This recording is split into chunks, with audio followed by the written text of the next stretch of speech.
Thank you for that amazing introduction, and I'm so glad I'm probably like the only person who is at the perfect height for this microphone. So thank you very much for that as well. You thought about me instinctively. Yes, I'm Cole. I'm from Northcoders. If you haven't heard of Northcoders, we are a tech training bootcamp based in the north of England. So we have hubs in Manchester, which is our HQ. I work in our Leeds office, but we also have offices in Birmingham and Newcastle as well. Probably thinking, who is this white guy here talking to me about diversity, which is probably what a lot of you might be thinking, this really short white guy. But I'm actually one of the partnerships consultants at Northcoders. So I'm diverse in many ways, except I'm slightly white. So I have neurodiversities. I'm part of the LGBTQ plus community in that I'm queer and also transgender. I'm also neurodiverse in more ways than one. I've worked for years within equality and diversity. I used to be a member of Trans Leads. I used to help run the charity. But I've also done lots of work within schools in supporting initiatives within schools to support children who may be LGBTQ plus also. So like I was saying, Northcoders, we are a coding bootcamp. It would be shameful of me as a partnerships person to come here and not talk about Northcoders. So we've created a unique learning environment over the past 6 years where people from any background can come and learn to code with Northcoders. It is a 13-week full-time program, and as part of that program, they get to work with me, all of our lovely learners, and our careers team, where we support them into roles such as in Glean, but we also work with people such as Infinity Works, who I know is also a sponsor, and we also work with people like Disney, Deloitte, Sage, Wren Kitchens, and some of my personal partners that I've placed our Northcoders in. We look at quality applicants, so all people have different qualities, but we want to make sure we have the cream of the crop, and we do this by having a coding challenge before they even start the course. We are tried, tested and proven. Like I said, we've been around for 6 years. We've trained over 1,000 people at this point, and we personally work with over 420 businesses across the UK and America at the moment. I would play the videos, but they're just long. It wants to go to the next one. There we go. Yeah, I'm in the right slide. So what is a diverse pipeline? So a diverse pipeline is looking at what is a talent pipeline in the first place. So people who work as managers or as talent managers or recruitment, etc. I'm also the person with the dog, so if you hear him, it's because he's wanting me. So a talent pipeline is a pool of people who are qualified for that particular role and ready to fill a specific or wide range of different roles within an organisation. So say like I know Infinity Works, for example, because I work with them really closely. They have a lovely pool of people within Northcoders who they have as their talent pipeline straight into their academies. Once an appropriate role becomes available, members of that pipeline will be contacted, so such as people in Maytech. We also work quite close with Maytech as well. They're really keen to keep that nice pipeline within Northcoders. Sounds easy, right? But then we start introducing diversity. So diversity is everywhere. It's on the tip of everyone's tongues. It's basically what everyone is talking about at the moment. So diversity is the practice or the quality of including or involving people from a range of different social and ethnic backgrounds and of different genders, sexual orientations, etc. So of course we all know about the nine characteristics that are protected under the Equality Act 2010. That is, you are protected for your age, any disabilities, gender reassignment, marriage and civil partnerships, pregnancy and maternity, race, religion, belief or sex. So these are all your protected characteristics within the workplace as well. So how do we fix our talent pipelines? Well, it's more complex than you actually think. Some people just say, just hire diverse people. Just get the person, who's the most diverse and put them into the team. Easy, right?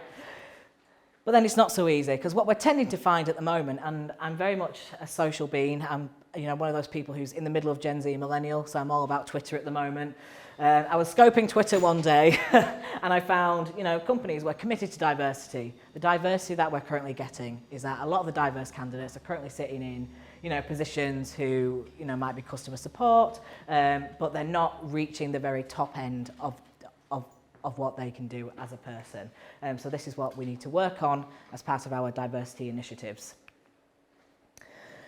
So there was a pipeline issue that came up many, many years ago when I first started working and volunteering within the equality and diversity sector. So the pipeline problem is a theory that's basically been put together by businesses who don't want to hold themselves accountable for their diversity statistics.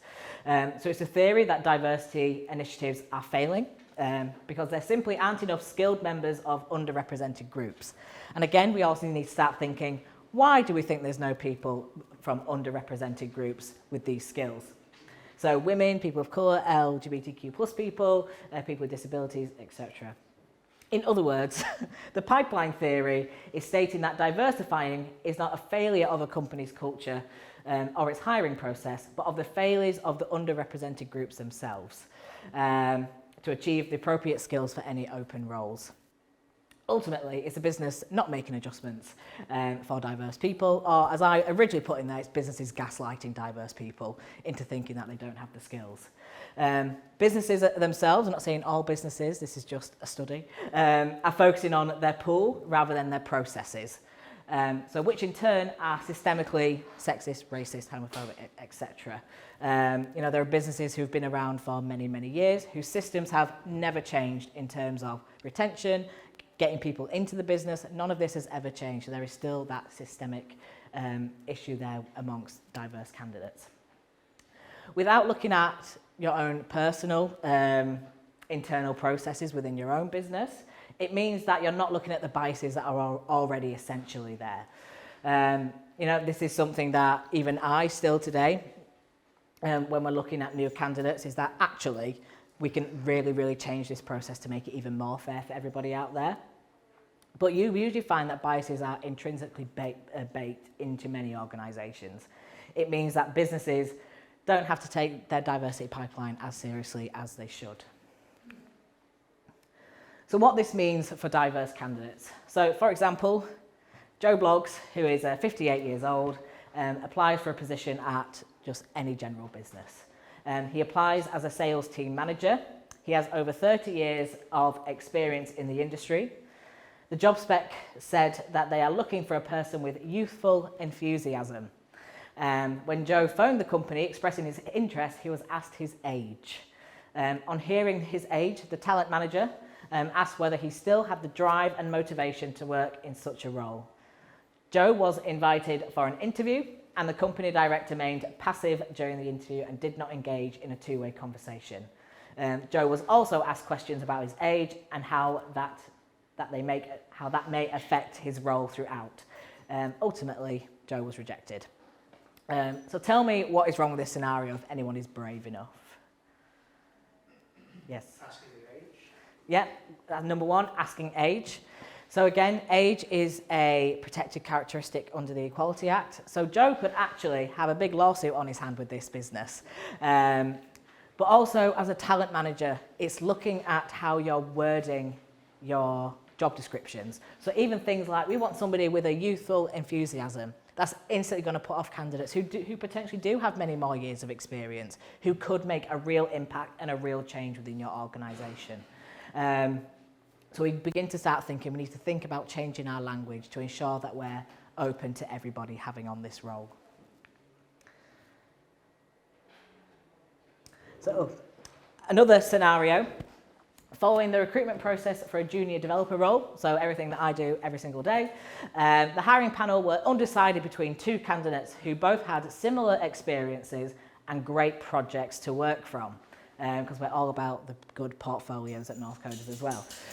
One of the candidates was a black woman, and the other candidate was a white gay man. The hiring team looked at their diversity statistics and saw that people of colour were underrepresented in their workforce. Ultimately, the black candidate was hired. Although this is a great success story, what is wrong with this scenario? Pardon? Mm-hmm. They're not treating them as an individual, they're just treating them as a partner. It's still discrimination, even if it's positive. Yeah, absolutely, yes. You've basically got it perfectly. This is called positive discrimination. So positive discrimination is when you're discriminated against in a positive way. So say when I'm going to get a role, and they're like, oh, this person's neurodiverse and transgender. Amazing. They don't have the skills at all for this role, but they're really diverse, so we'll take them on. And trust me, I have been hired because of that beforehand. Didn't last very long in that organisation. So I was like, I'm not a tick box honey, thank you very much. But yes, people can and probably will always be discriminated against in a positive way. They just don't notice it. But I'm always telling candidates from anyone who has done boot camps or anything like that before, or is looking to go into development, let the people know in the hiring team about your diversities, so then adjustments can be made, not to get you the role. So, sourcing.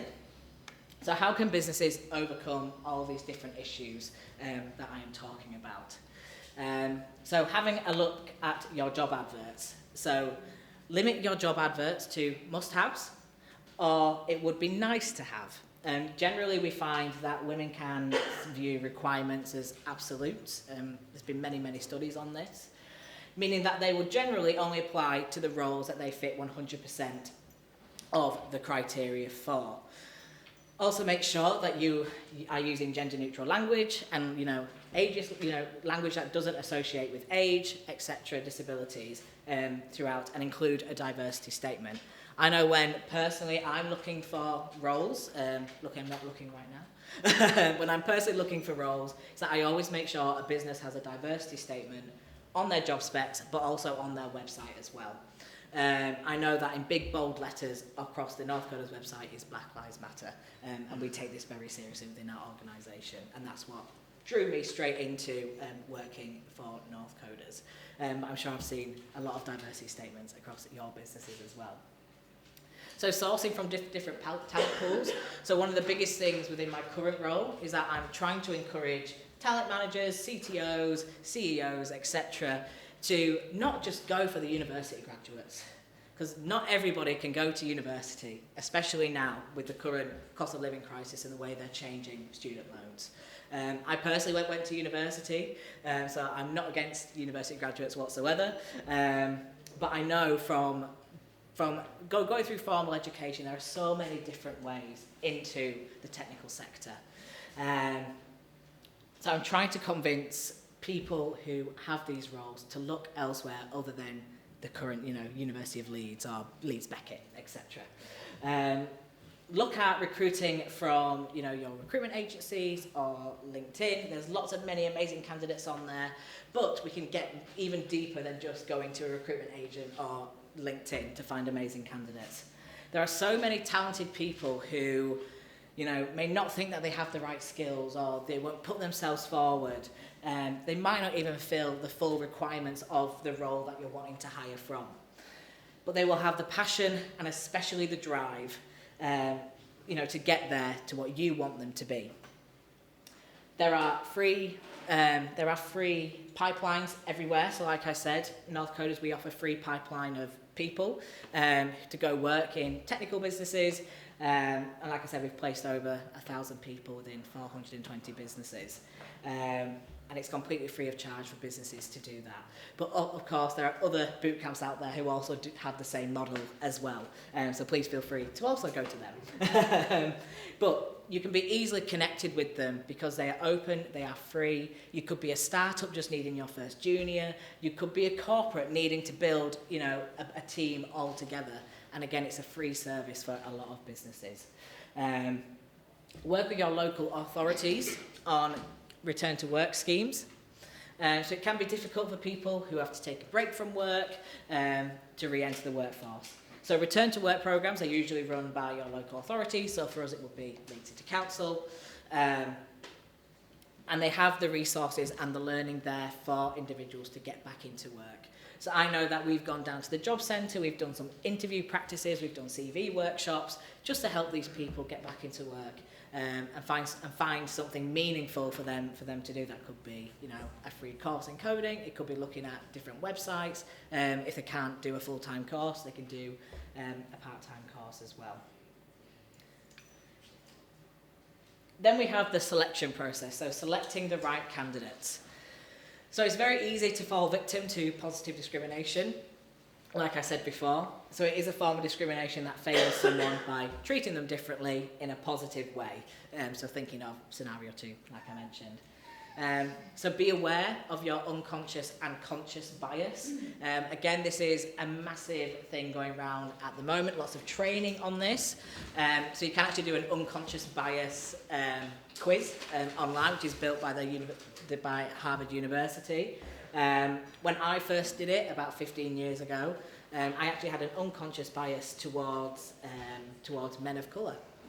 But now, after working in diversity and equality and diversity for so long, I actually have an unconscious bias against white men. So shows you how it can change through education and, you know, even towards yourself. I have an unconscious bias. Conscious bias is where you have a biased attitude about a group, you know, that you're aware of. It can be an invisible bias, but it's very easily accessible. So think about those moments where, you know, potentially you're in a situation and there's somebody who's not part of your community and you say something wrong. That's how I explain it best. So in practice, we need to consider whether a degree is necessary. Like I said, don't just go to your local university to get these candidates. Try everywhere that you can possibly find them. Use structured interview guides and make these available to the candidates. So many times whilst I was looking for a role, I've asked from a neurodiverse perspective, can I have the interview questions before the interview? And so many times they've said no, to keep it fair for everybody else. But from not giving somebody like me the interview questions beforehand, I can't prepare and be the best person that I possibly can during that interview. We need to provide coaching for your interviewers. So thinking about your internal teams who are interviewing these people, you need to teach your recruiters and your hiring managers how to spot their own personal biases. So really, really check out that Harvard University conscious bias quiz. It's, you know, very quick, takes about 10 minutes. And they'll be able to spot their own biases from doing that and really start to address them within your organisation as well.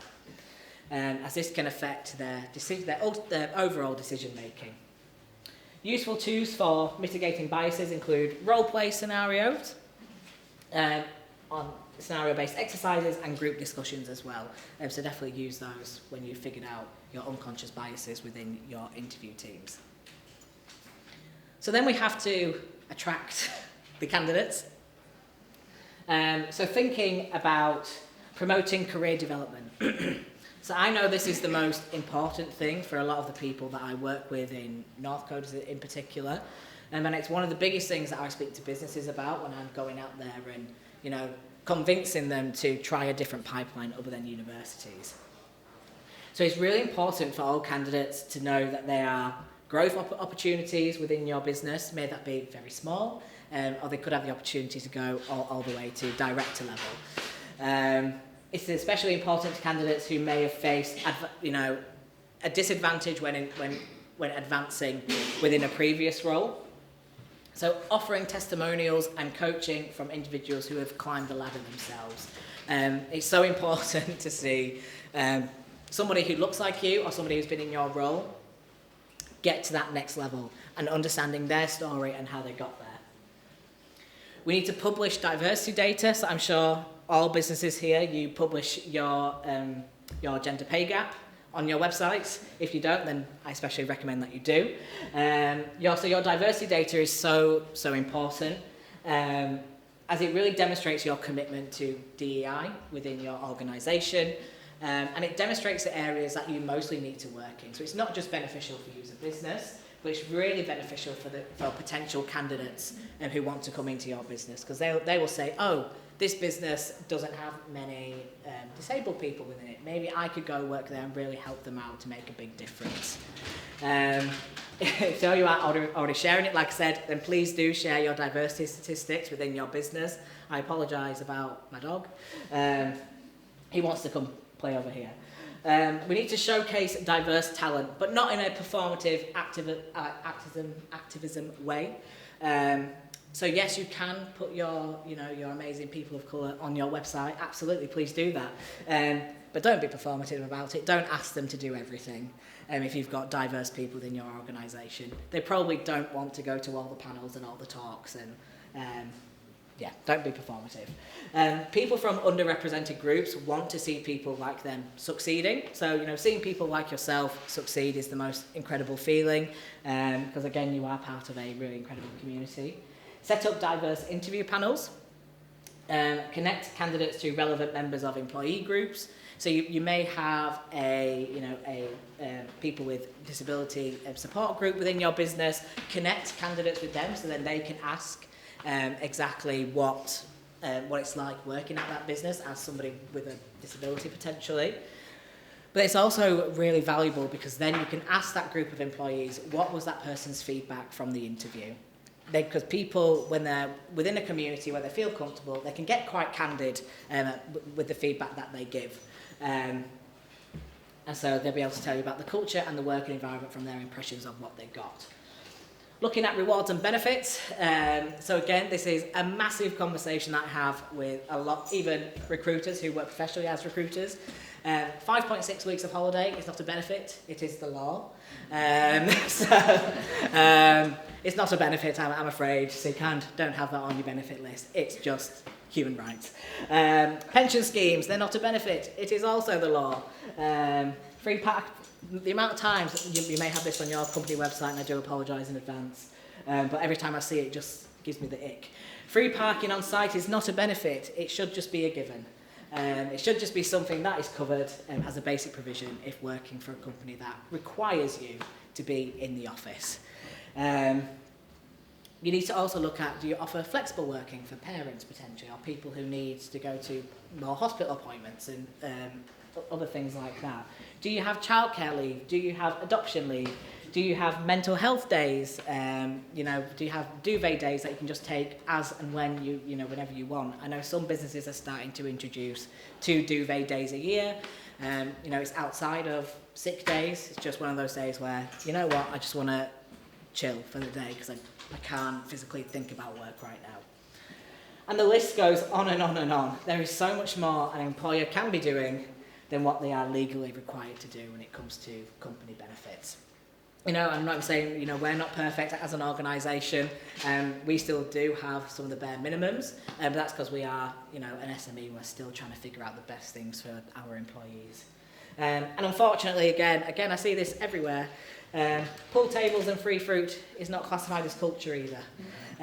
If you want to create an employee culture, it can be done remotely, but it also can be done with flexible working. It can be done with hybrid working. It's figuring out what your company culture is and what do people want to be, who do people want to be working for and for what cause do they want to be working for. So after thinking about attracting these people, interviewing these people, how are you going to retain them? Again, if you're thinking about those benefits or your company culture, that's where you need to start. We need to build an inclusive onboarding program. So I know so many businesses where potentially we've placed somebody there, or I know a recruiter who's placed somebody in a business, and there's been no time or any real effort to onboard people properly. But onboarding is an extremely important task when a new employee is starting at your business. Yes. 5 minutes. I thought you had a question there. I was like, yes. I'm nearly done. I'm on a roll. Yes, it's extremely important because within the first 90 days, that's when somebody decides whether they're going to stick it out, so weather the storms, or actually, when things get hard, they're going to go, because it's not worth it. So have everything accessible and presented to your new employee from the very first day. So get them involved in your team, get them hands-on in their work with support. So there's learning and development managers probably know this framework is I do, we do, you do, which is a really important framework when onboarding people. If you just put it into Google, you'll be able to find the whole training framework there. Check in with your new hires. So you may not even be the same team as a new hire, but check in on them. This also includes company directors. I think my first week at Northcoders, I met all of the company directors. I've been out for drinks with them. We talked about my future at the company and things like that. Support them where possible. If you're a manager, check in on them. Manager, have your assistant manager, or your second in command, as we call it. take them under their wing and show them the ropes. Because there's nothing more important than building a genuine bond with somebody who potentially is a little bit higher than you, so then you know you've got a safe space to go and ask questions. Mentor programs, so leading on from the last point, have a solid developmental program for your new starter. So get them a checklist of objectives that they need to meet before they move on to the next step, and give them a goal to work towards. If somebody just walks into an organisation and they don't have a goal, they've got no objectives to work towards, then they're not really going to be bothered. They're just going to show up, do nothing, go home. And I've seen this in practice. Champion employee resource groups. These are the most important thing that you can set up in your organisation. So employee resource groups give employees who feel isolated the chance to connect and share experiences with each other. These groups also identify future diverse leaders, and they usually say, this person's really great at this stuff, give them a promotion. And they support their development throughout. Additionally, they may educate the rest of the organisation. Again, we're not performative here. You don't have, if you're diverse, you don't have to educate your entire business. But if you have the resources and the confidence to do that, then please go ahead and do it. And they also lead efforts toward greater structural and behavioural diversity. So I recommend all businesses set up either several diversity groups for each individual protected characteristic, or ask your employees what they want. They might all want to work together. So I know personally at Northcoders we have something called We Code, and that's a group where we all, where there's everybody from every single walk of life part of that group. And I also did a panel under that group's name with Mark as well, and Alyssa. Thank you. Do you have any questions? I've got one at the back though.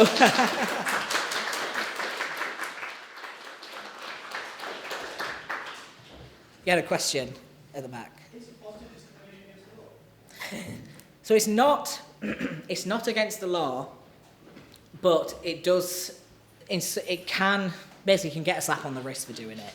And if you hired a diverse candidate in a positive discrimination way, they could take you to ACAS or one of the employment tribunals for that. So it's not against the law, but it's a bit of a slap on the wrist. Yeah.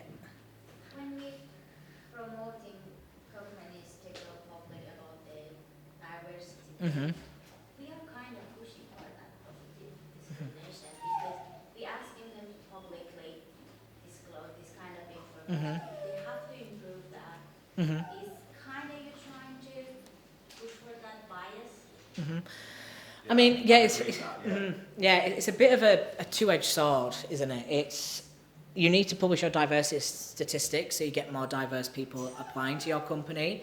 But then it's also up to your interviewers and your hiring managers / recruiters you may work with to know that there will be biases there because somebody is diverse in some way. But with the training that you're going to be giving your hiring managers and your recruiters, they're going to be looking for those skills that those people bring to the business. They might not reach 100% of the requirements, but they can see, something within somebody, those transferable skills, that passion and that drive to do well. It doesn't matter what background they're from. If they can do that job and they can do it well, then that's the person you should hire. You should never feel obligated to hire somebody just because they're diverse. Does that answer your question? In a way, yeah. Amazing. I think that's it. Brilliant.